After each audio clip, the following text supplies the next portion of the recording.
Afternoon, everybody.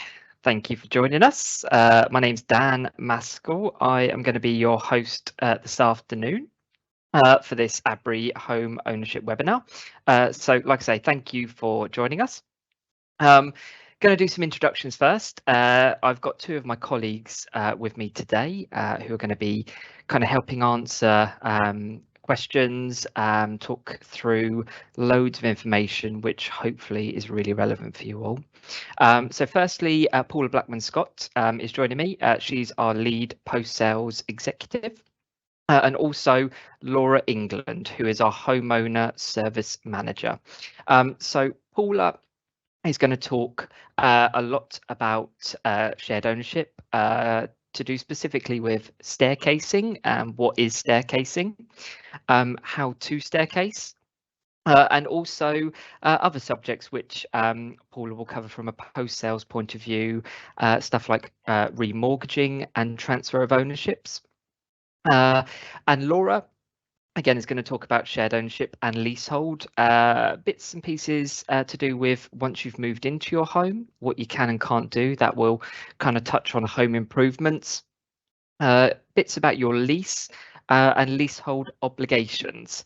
At the end, we're going to have a Q&A. So if you do have any questions, please pop them in the chat as we're going through. Start popping them in now. If anything pops up while Paula and Laura are talking, pop some questions for that, and we'll go through that at the end. And if there is any questions that aren't kind of covered or answered today, we will be putting those on a Q&A after this session. So again, any questions you've got, we'll be more than happy to answer for you and go through that. But without further ado, I'm going to pop you through to Paula, who, like I say, is going to talk firstly just a bit about staircasing. Hello, yes, and as Dan said, my name is Paula. I lead a team of 3 post-sales executives that will be working hard to process all of your post-sales transactions. So what do we mean by post-sales? So these transactions will be looking to complete once you're a shared owner. So for example, if you're looking to buy more shares in the property, remortgage, add people to the property, take people off, so transfer of ownership, for example. So we're just going to start with staircasing. So staircasing is if you wish to purchase additional shares in your shared ownership home. So each lease will specify a minimum share that you can staircase by. But however, most leases will generally tend to say a minimum of 10%, and the majority of leases will go all the way up to 100% ownership. The amount you choose to staircase is totally up to you. However, we do recommend seeking some independent mortgage advice or speaking to a financial advisor if you're unsure of how much you can afford. And there isn't an obligation to staircase. So if you just want to remain in your property as a shared owner, then you are welcome to do so. There is no obligation to purchase further shares. The post-sales team will be your main point of contact for when you're ready to process any of these transactions, and we do have a dedicated home ownership customer service team that you can send inquiries to, and they'll be able to obviously send you out the application forms and guides to help you process any applications. So with staircasing, once you're ready, you'll submit your application form to us, and this will confirm to Abri your solicitor's details, how much you want to staircase by, and how you'll be funding that. So if that's through remortgage, for example, savings, or maybe a cash gift. You'll need to supply a RICS valuation report.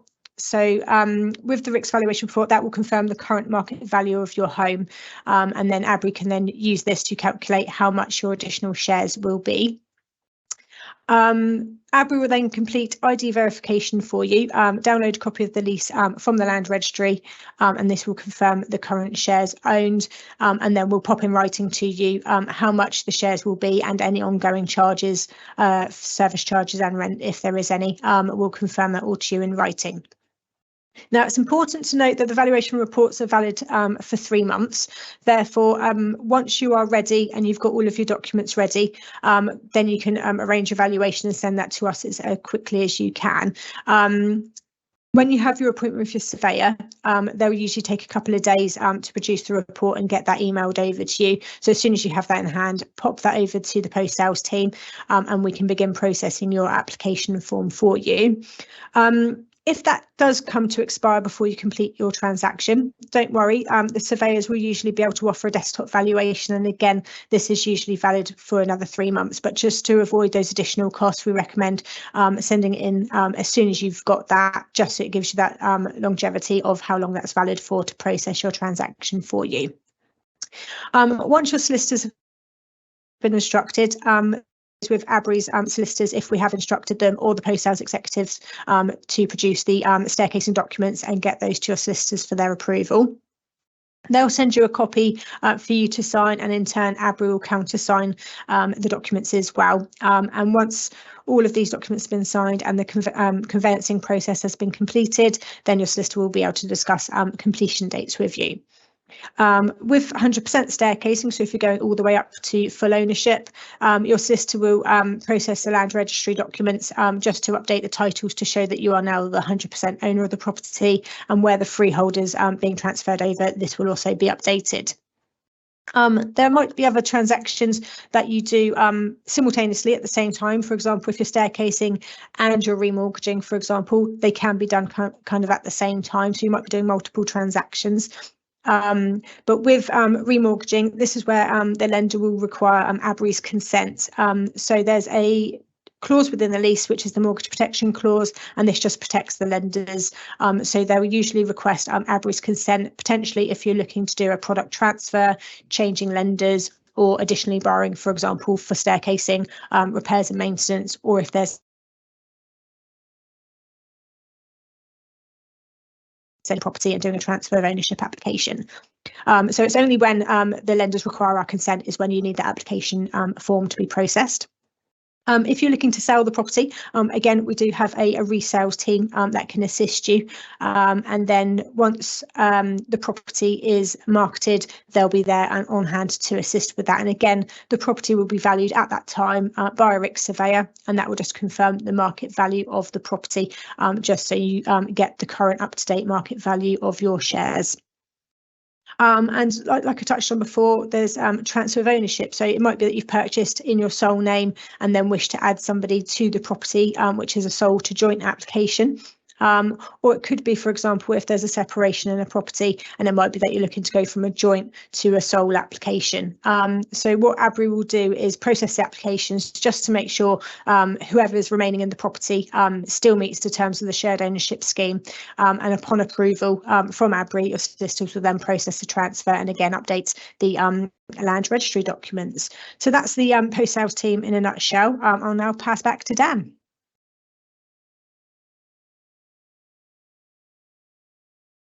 Thanks, Paula. Really, really helpful. Loads of information there. And I can see we're getting some questions coming in already. So thank you for that. Keep the questions coming in. Like I say, hopefully we can go back, kind of drill down into a bit more of these kind of bits of information, the questions that are coming through. So that's great. Next up, I'm going to pass over to Laura. And Laura will be able to talk a bit more about, like I've said, when you've moved into your home, your leasehold obligations and bits and pieces like that. So Laura, over to you. Thank you, Dan. Hello, everybody. My name's Laura England, and I'm the Homeowner Services Manager here at Abri. I manage a team of 8 leasehold officers who each manage a geographical patch of leasehold, shared ownership and freehold properties. So their role includes management of general lease inquiries, service charge inquiries, permission requests, lease extensions, amongst many other things such as lease enforcement. So some common inquiries that I'd like to try and capture today prior to the Q&As are quite common inquiries that we get. So these are namely alterations or home improvement permissions, pet permissions and service charges and when you will receive them. So alterations or home improvement permissions. Your lease will contain a provision which requires you as a homeowner to request our permission before making alterations or home improvements. So the first thing I'd say is if you're ever unsure about whether your plans actually need consent, please just get in touch with your leasehold officer so that we can investigate that for you. Some more aesthetic alterations don't actually need formal consent. So things such as internal redecorations, installation of shelving, curtain poles, that sort of thing. But if you're ever unsure, what we recommend is always best to check with us. So once we've identified that your consent is required, our leasehold officer will arrange for an application pack to be sent to you, and that will help us to get all of the information that we need in order to consider your request. So we will never unreasonably withhold consent for any alterations that you wish to make, but in any event that we do need to decline, we'll always give you a detailed explanation as to why, as well as any recommendations that we can offer in order for us to be able to reconsider your consent and be able to give that to you. So if we are able to approve your application, we'll send you a formal consent, which you should keep your records. Now, if you are a shared owner, this is something that you will need if you ever intend to resell your home. So you'll need to provide consent for any alterations that you've made and the consent that we've given you so that our post-sales team can cross-reference that with us and check that that's all in order. Now, pet permissions, they actually follow a very similar application approach as alterations do, although some leases can be a bit more restrictive around pets and which animals can be kept in homes and whatnot. So Abri does have a pet policy, which your leasehold officer considers when processing applications, but something that we do have to bear in mind is that the lease is a legal contract and it will take priority. But I would say 9 times out of 10, we're happy to allow pets where the lease allows. So service charges and when you'll receive them, again, your lease will contain a provision which is specific to how and when we should apply your service charges. And it's that same provision that sets out your responsibility to contribute towards such costs. So our leasehold officers scrutinise all of the service charges before they make their way to you as homeowners, and that allows us to capture any discrepancies or issues before they make their way to you. So that being said, there may be times when you have questions or you're after a bit more clarification on certain costs, and it's at that time that we would request that you contact your leasehold officer to investigate those concerns for you. We work really, really closely with our dedicated service charge team and our home care teams in order to remedy any issues or provide answers to any questions that you've got. Each year you'll receive estimate and actual accounts. So to provide a bit of clarity around what that means, your actual accounts are the finalised charges applicable to you for the year that's just passed. And we can provide evidence of these costs to you if you request them from us. So if you are after specific details of perhaps a repair job, or you would like to see your contribution towards an invoice that we've received, please just reach out to us and ask your leasehold officer, and we can liaise with our service charge team for that information for you. Estimate accounts are slightly different. These are issued in advance of a forthcoming service charge year. So these are what we anticipate to spend. A little bit different with the actual charges. Obviously, these aren't costs that we can evidence at this stage because it's just an anticipated cost.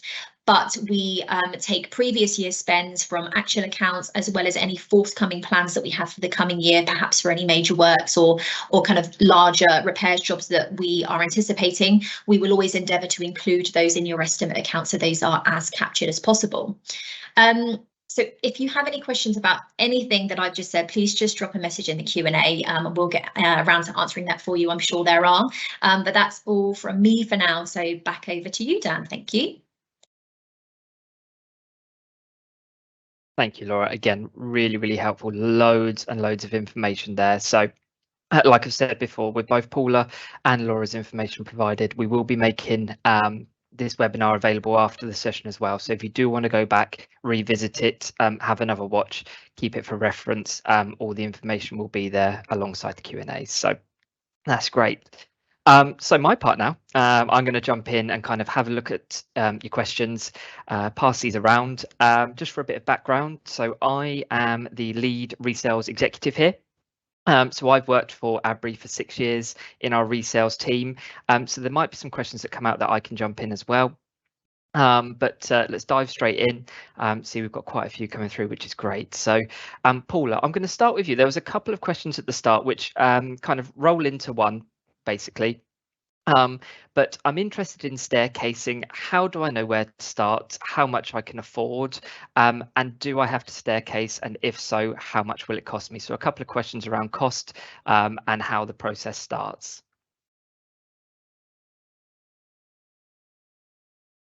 Yeah, really good question. So there is no obligation to staircase. So if you wanted to remain as a shared owner, that is absolutely fine. But for those that are interested in just finding out a little bit more, want to know how much is affordable for you, the best place to start is just to maybe have a look around at your local area of what properties may have sold recently, just to get an idea of how much your property might be valued for before you start paying out for the RICS valuation, for example. So websites such as like Rightmove and Zoopla is quite good. You could just like I say, have a local search for similar types of properties, maybe that's sold or under offer in the last sort of 3 months or so, just to gauge how much your property might be valued for. And then off the back of that, you then could obviously calculate how much another 10% might be, 20%, or if you wanted a staircase all the way to 100%. So that would give you a rough idea of how much your shares may roughly be worth before you start paying out for the RICS valuation.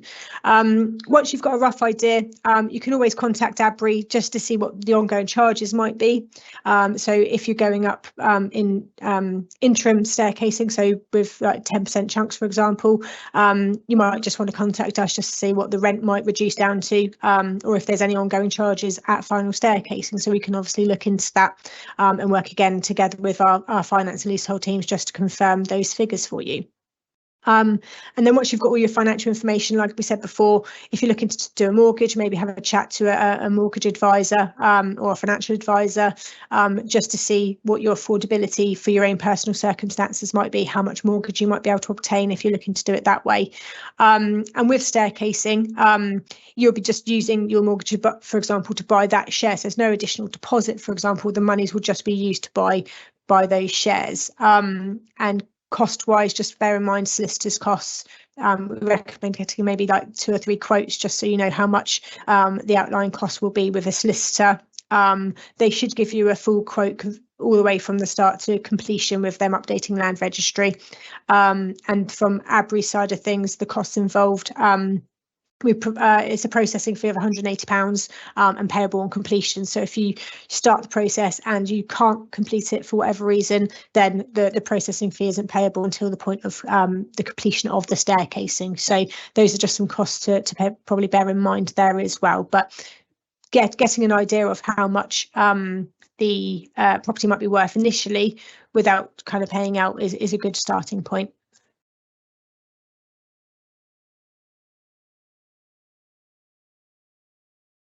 Great stuff. Thank you, Paula. Really good answer. So I'm going to move swiftly on.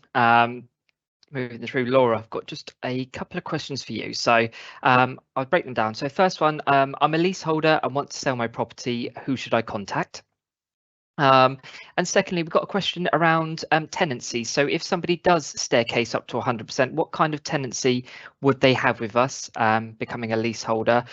So yeah, Laura, would you better tell us kind of if leaseholders want to sell, who should they contact, and just a bit more about their tenancy after they do staircase up to 100%?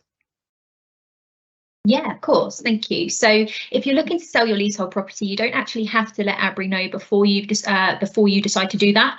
So your best step once you have decided to sell your property is to contact a solicitor or a conveyancer or an estate agent if you're looking to sell your property that way. Once you've contacted them and started the ball rolling from that side of things, that solicitor will actually contact Abri and ask for a certain piece of information called a landlord inquiry pack. And that pack lets us know ultimately the property's on the market, and it allows us to provide all of the relevant information to your solicitor for forthcoming any kind of potential buyers that might need to know information about the property before making a decision around that.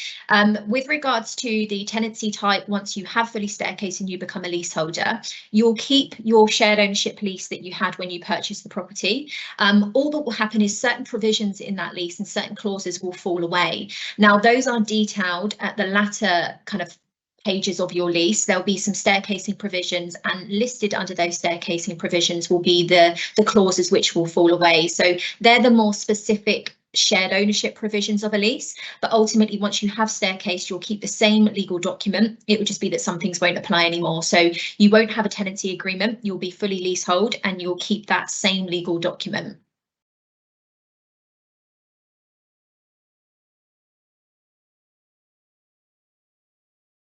Brilliant. Thank you, Laura. Really, really good.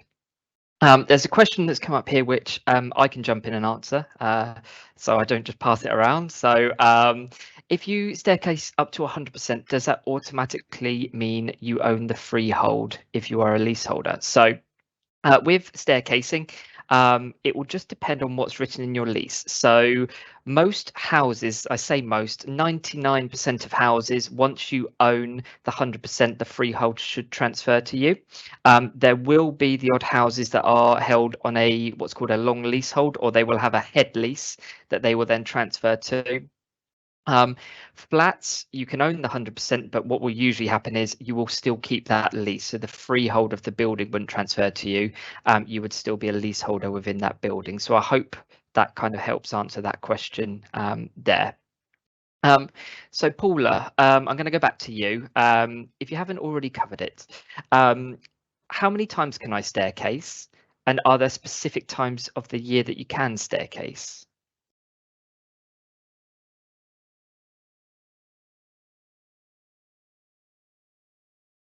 Thanks, Dan.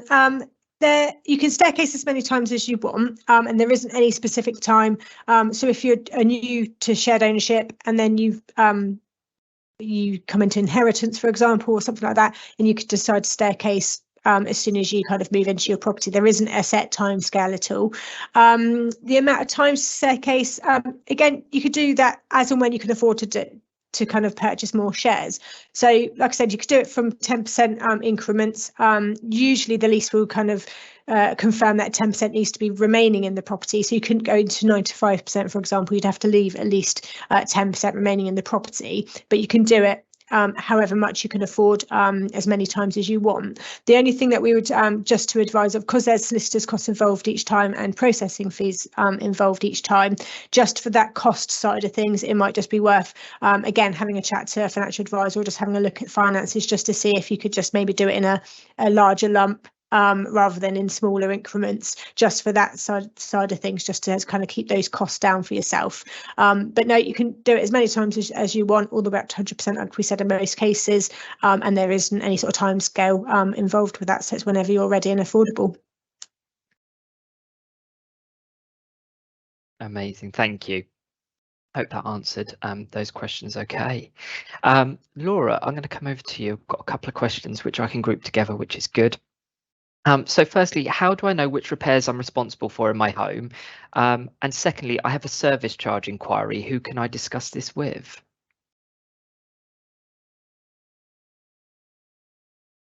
Yeah, sure. So service charge inquiry, in the first instance, contact our customer services team, who will in some cases actually be able to help you with your inquiry. They have access to all of the same documents that we do, which have been sent to you, so they may be able to assist with that in the first instance. If they can't help you, they'll put a contact over to your leasehold officer, and we will begin an investigation process around the costs that you're concerned about. So as I mentioned previously, what we'll do is, if it's not something we can answer straight off the bat, we will contact our service charge team, who hold all of the kind of main service charge data for all of our homeowners, and we'll begin an investigation into the charges that you're querying. It might be that we can't answer those immediately and that we have to go off to other teams in order to get answers for you, but we'll do our best to get that information for you as quickly as possible. With regards to the repairs that you're responsible for in your home, your lease will be specific in what's included in your demise, which is really what you own, and what Abri owns as the freeholder as well. So your demise will include detail, kind of to the extent of, it will express that the demise includes the windows and doors, that it includes the interior of the property up to the walls. Sometimes it says kind of detail as to down to the floorboards and the ceiling of your property above. So once you have an idea of what is included within your demise, you will be able to refer to the repair obligation of your lease, which states that in most cases that you're responsible for keeping your property and your demise demise in a good repair condition. So if you're ever not sure around whether or not something does fall into your demise, again, that can be interpretation of a lease, and that's something that our leasehold officer can help you with. If you have a repair which falls out of your demise and it forms part of the communal space or the fabric of the building, then of course please let our customer services team know. We can raise jobs for those repair jobs for those things to be completed, or if again the customer services team aren't sure, they'll put a contact over to our leasehold officer so that we can interpret the lease and determine exactly who's responsible for what.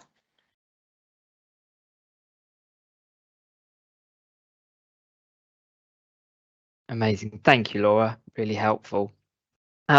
Paula, I'm going to come back to you. We've had a few questions, kind of 3 or 4, just relating around costs. So how much roughly a RIC surveyor will cost, and also Abri's processing fees, charges, those kind of things. So are we able to just kind of go over those, please? Yes, absolutely. So for the RIC surveyors, they're independent companies. So there's usually there's a national website that you can go on, pop in your postcode, and it will find a list of your local surveyors. And again, with anything, we recommend maybe getting 2 or 3 quotes just to confirm how much each of theirs, because they all obviously have their own sort of fee structures. Usually they can be from £250 upwards, but what we recommend is just to confirm that it is for a level 1 valuation, which is the market value. A lot of them go into higher levels where they go into more detail about the building structure, etc., which is not what we require. It's just purely for the market value of the property. So that's a level 1, sometimes called a red book valuation as well. But if you just say it's just for market value, they'll be able to give you a quote for how much that would be. Like I say, usually it could be from like £200, £250 upwards. So that's why we say to maybe when you're ready and you've got all your documents ready, that's the point where to instruct it, because it's, like I say, they're valid for 3 months. Once you get to that point, you can obviously contact Abri in the first instance to start sending in your documents, and we can obviously say if there's anything else that we need, and then once you're good to go, you can then obviously get that instructed and get that valuation across to us when you're ready. With a desktop valuation, so if that expires, they're usually a lot cheaper. They don't need to come back out to the property and visit the property, so desktop valuations may be from £90 upwards, so they're a lot less money for the desktop valuation if it does expire from the original one, and again they're usually valid for 3 months as well.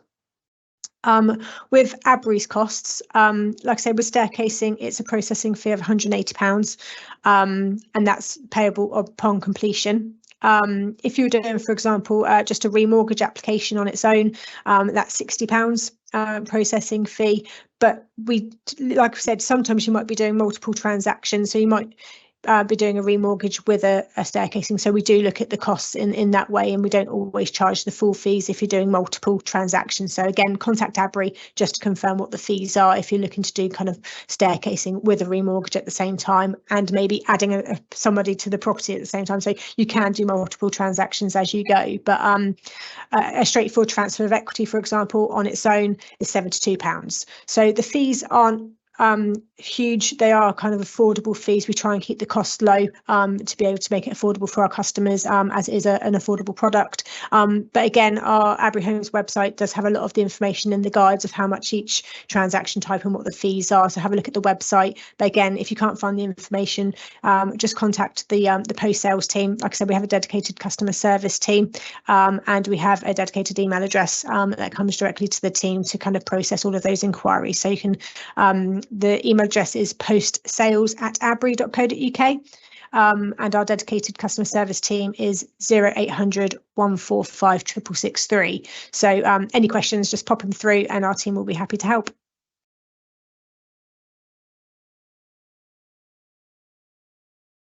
Amazing. Thank you, Paul. You've actually stolen one of my questions that I was going to answer. So somebody asking for contact details. So you beat me to it. So,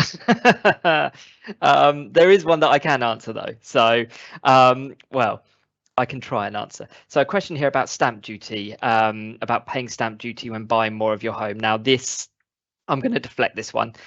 This is really a question that's going to be for your financial advisor. They're going to be the experts in terms of stamp duty, those kind of things. So what I would say, if you do have any questions about affordability, those kind of things, go and speak to a trusted financial advisor. If you do want to speak to an independent financial advisor that we can recommend, we can always pass you those details as well. They're not sat within Abri, but they are a independent financial advisor that we can refer details to. So again, we can help provide information in that regard. But yeah, any questions about stamp duty, I would just cover with your financial advisor first, and they should be able to help you with that.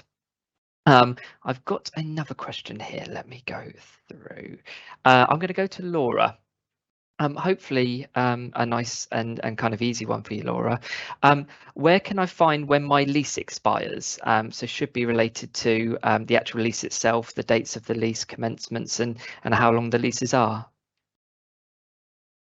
Yeah, sure. So there's a couple of ways you can find out this information. You can either contact your leasehold officer and we can calculate that for you, or you can log on to the Lease Advice website, which is actually a government funded website. It's leaseadvice.org, and there's a calculator on there which helps you to identify how many years you have remaining on your lease term. Your actual lease will have a commencement date, so that's the date that your lease started, and it will also have a term period as well. So this is normally 99 years, 125 years, and on the newer lease model, it's 990 years. So you can make a calculation yourself if you wanted to.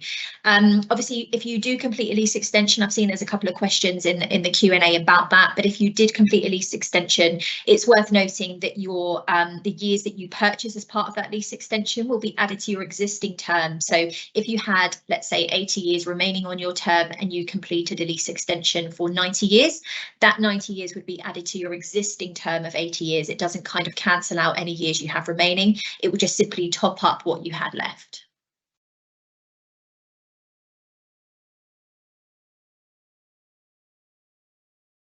Amazing. Thank you, Laura. Really, really good. And I'm going to kind of lean in with another question that's come through that touches on the new model leases. I'm going to pass it to Paula in a second. How would someone know if they are eligible for 1% staircasing? So like I said, it's going to touch more on those new model leases, Paula. So would you be able to just tell us a bit more about that kind of 1% staircasing and how somebody would know if they were eligible? Yeah, absolutely. So the new model, like Laura touched on, is the newer leases. So it'd be a property that has been built and the lease issued after 2021. So at the point of purchase, the new build team, if you purchase the property as a new build property, would have gone through the details of the 1% if that was eligible within your lease. Again, speak to a solicitor. They could review your lease if you haven't got a copy to hand, or again, contact our team and we can confirm the terms of the lease to see if there is that clause in there to see if you can do the 1% staircasing. If you can, you'll also receive an annual notice each year just to remind you that you can do the 1% staircasing, how much in that particular moment it will cost you. You can request that at any point of the year, but you'll get the annual notice once a year, usually around April time, and that will be valid for that 3-month period. But if that expires, like I say, you can contact us again and we can get that updated for you. So you'll receive the annual notices each year, but give us a call and we can check your lease to see if yours is a qualifying one that will have that option.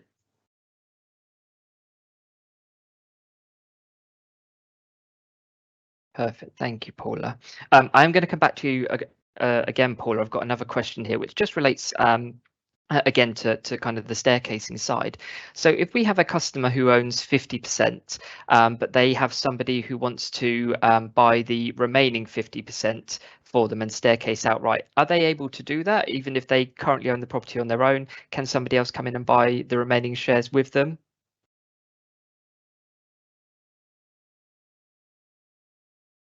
Simultaneous like transfer of equity into joint names and staircasing. So yes, absolutely.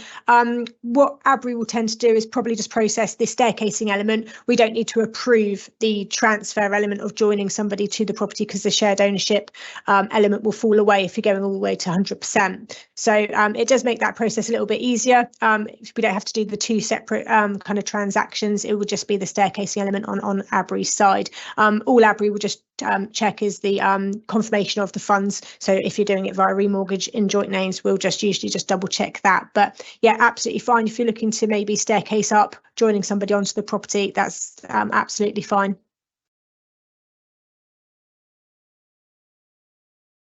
Perfect. Thanks, Paula. I'm going to pass one to you, Laura. I know I'm quite conscious of time in terms of how much time we have left. But one here, more regarding the kind of the lease and the technicalities of the lease. And I suppose I'm guessing it might be an individual basis, but if somebody were a shared owner, but they wanted to look to rent the property out temporarily if they were moving out of the property, is that something that they can do? Or is this going to come down to the intricacies of the lease? Would you be able to help us with that one? Yeah, of course. So just as you said then, Dan, it's very lease specific. That what's being referred to is something called subletting, and shared ownership leases explicitly restrict that. Not only does the lease restrict it, it's actually a decision which is in the capital funding guide, which obviously Abri has to adhere to.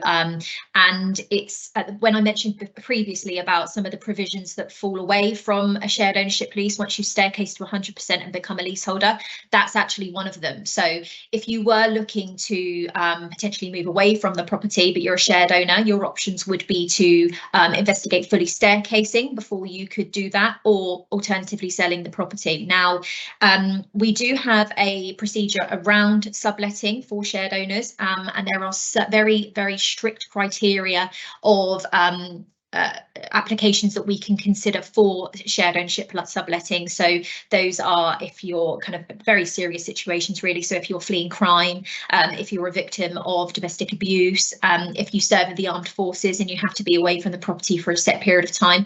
There, as I mentioned, it's a very, very strict criteria because the capital funding guide does expressly say that it's prohibited in shared ownership leases, but we obviously do our best to consider applications if we receive them. So what I would say is if you are kind of inquiring about that and you do think you might fit into this criteria of those that we can allow to sublet for a very short-term period, please contact your leasehold officer and we can look at that kind of request on a case-by-case basis.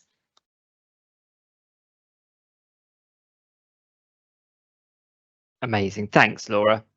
I'm going to pass another one back to you. This possibly might be the last one, Laura, so we'll end with this question on you. But it's just a question surrounding the kind of the rent reviews. There's a question about whether Abri will review the RPI plus 0.5% formula increase for rent in shared ownership. Now, is that something that you can tell us a bit more about in terms of rent reviews, how they are, what the legalities are regarding that, and where our part comes into that, please? Yeah, of course. So rent reviews are considered realistically at very high level each year. So it's not something which is just always kind of decided by my team as leasehold officers or even our finance teams.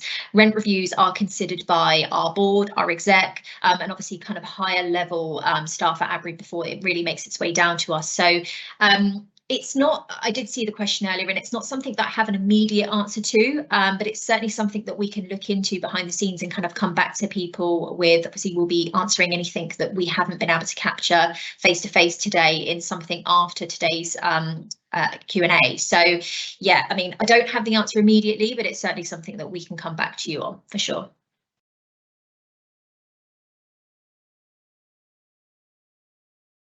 Amazing. Thank you, Laura. I really appreciate that. So yeah, like I say, we're going to wrap things up around here. I'm going to extend a huge thank you to Paula and Laura for taking the time to answer the questions today. If we haven't got round to any questions in the chat, we'll be looking to put together a Q&A after this. We will make this webinar available as well, like I said, to view again. And if you do have any specific questions regarding either leasehold or shared ownership side of things, please do get in touch with us. We will always take your calls and emails and try and get our answers back to you as quickly as possible. The best number, as Paula said, is 0800 145 663. But apart from that, I'm going to wrap it up for today. So thank you for joining. And if you are viewing this again afterwards, I hope this helps. Any questions, please come through to us. Thank you.